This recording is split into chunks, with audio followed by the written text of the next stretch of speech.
Eagles roster is flawed because of this? Well, they forget the Eagles have Jalen Hurts.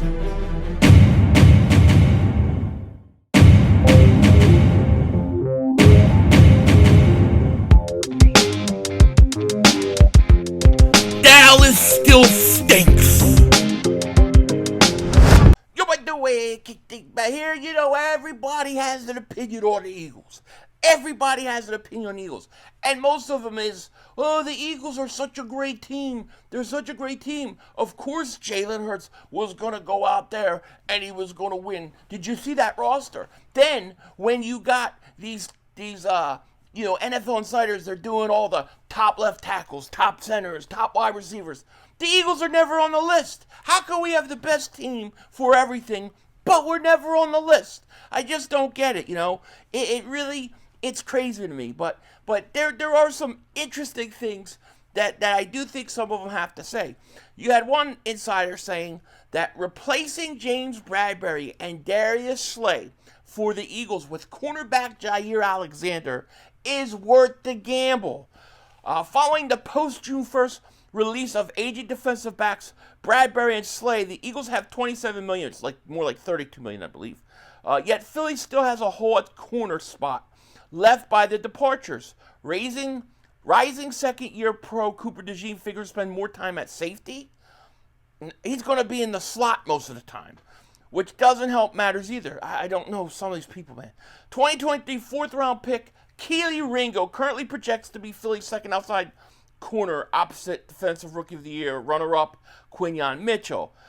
Basically, he goes on to say, fortunately for the Eagles, the Packers cut two-time Pro Bowler Jaire Alexander, presenting a prime opportunity for Howie Roseman to strike.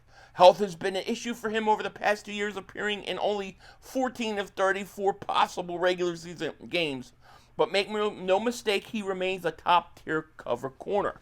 So they think that going out and getting Alexander is going to replace Slay and Bradbury. Well, but Bradbury was replaced. He stinks. All right, you know, in terms of he wasn't the same guy.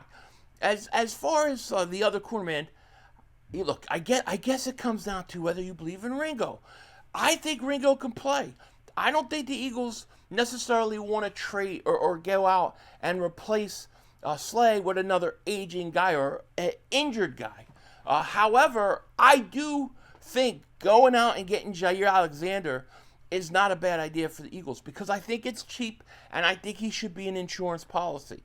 If Ringo is that good, let him beat him out. If he can't beat him out, then he shouldn't play. That's how I look at it. So let's not shy away from competition, but let's embrace competition. That's what's going to make them better. So I do have to agree with him in that, yeah, I think it's worth the risk because there's really no risk at all. All right? Now, there's been another article I thought was a little bit insane. Eagles, quote, roster flaw identified by NFL analysis. Okay, analysis. Analyst, I can't read today. God, I need glasses. I'm such a moron. All right, but get this. You want to hear us talk about morons? I think this is basically, we've got to find one flaw with every team. Let's try to find something for the Eagles because there really is none. Bleacher Report's Mo Moton shared a column in which he highlighted one roster flaw for each contender that could derail the season. The Philadelphia Eagles' offensive struggles under new offensive coordinator Kevin Patullo, Moulton said. This offseason, the Eagles lost Kellen Moore, who accepted the offer for the Saints head coaching position, and promoted Kevin Patullo to fill the offensive coordinator role. Like Brian Johnson in 2023, Patullo will call plays for the first time in his NFL career. Perhaps his experience as a passing game coordinator bodes well for the Eagles' aerial attack, but he must be able to set the game flow and make critical decisions as offensive coordinator. The Eagles should remain stout with Vic Fangio still in place, but one has to wonder if Patullo can optimize the talent on the offensive side of the ball. Here's my, I keep seeing this, and I've been on Dan Silio's show, and I've had a talk about this. This is the thing. This isn't the Detroit Lions offense. You're not looking to run concept passing routes and all those kind of things. The Eagles are not going to be a team that does that. They are going to be a team, you know what's coming. You know what they're going to do, but you can't stop it. That's the difference. You can't stop it. The Eagles are going to run the ball. They're going to wear your ass out, and then they're going to beat you that way. By the fourth quarter, teams are going to be tired. Now, I think the Eagles can't go out and give Barkley 400 carries. I'm totally in agreement with that. Okay, but that's why I think you have two other backs that are capable. They'll run also. Okay, this is the best offensive line I've seen since the 90s, and I'm not joking. Since the 90s, you just don't go out and see an offensive line like this often. Use them, and that's what the Eagles are going to do. So what I'm saying to you guys is that the Eagles' offense isn't. You don't need to be a surgeon to go out and run that offense. I think it's pretty much what's coming. Okay. Now as far as the passing game, I think the Eagles' passing game will continue to improve. I think here's the big thing I think people miss, and they're missing with Hurts, right? And Hurts is a winner. Hurts is a champion. Hurts is elite. Hurts has have had how many coordinators? How many coordinators has Jalen Hurts had since college, then through the pros, okay? At what point is he the de facto offensive coordinator for this team? He's smart enough to run the offense and know what's going on. To me, Jalen Hurts has seen so many different coaches, so many different systems. I don't think you're going to fool him at this point anymore. I don't think bringing a new coordinator on is going to be a problem anymore. I see Jalen Hurts having more responsibility, being able to do more on the line of scrimmage, and I think Jalen Hurts is your de facto offensive coordinator.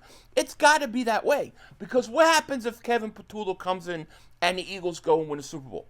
Let's say they go back to the Super Bowl and they win it. Let's say Barkley has another big year. Hurts is, he does, typical Hurts year. Typical A.J. Brown year. Devontae Smith, they win. Let's say their offense is very similar to what it was a year ago. Patullo's gone. He's going to take a coaching job and he's gone. So you're going to be bringing in another offensive coordinator. At this point, Jalen Hurts is the offensive coordinator. That's how I see it. You've got to give Jalen Hurts more say. You've got to give him more leeway to make decisions. And I think change the calls, during, before pre-snap and all that kind of stuff. He's the guy, because every year we're going to lose an offensive coordinator. Now, what happened in 2023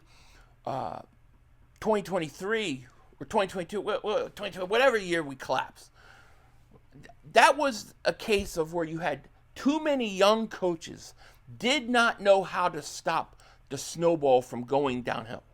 That's what it was. But we're now in a position where your coach has won a Super Bowl. He's got a lot of experience. He's been through the collapse.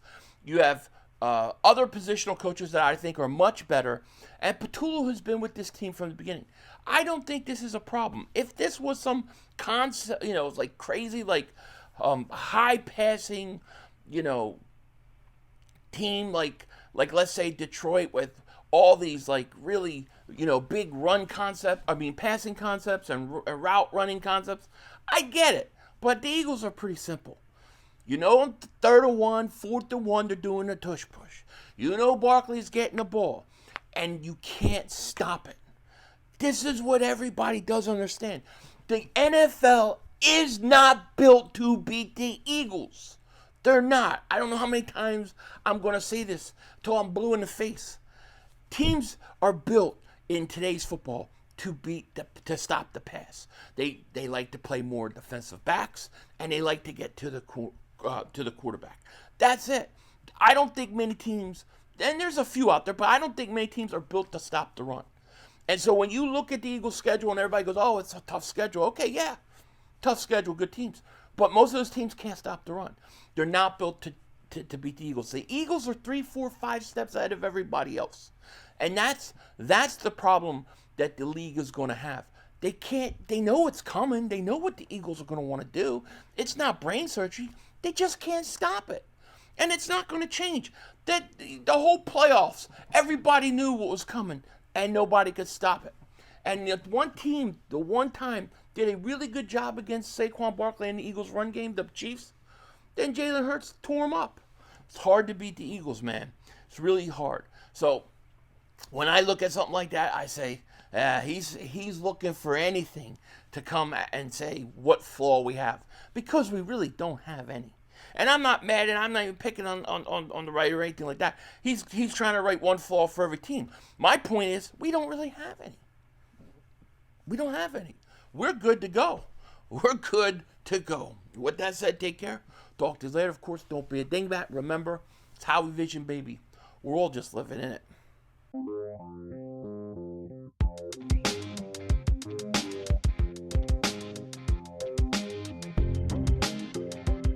Do you know how much this pisses Cowboy fans off that I say things like this?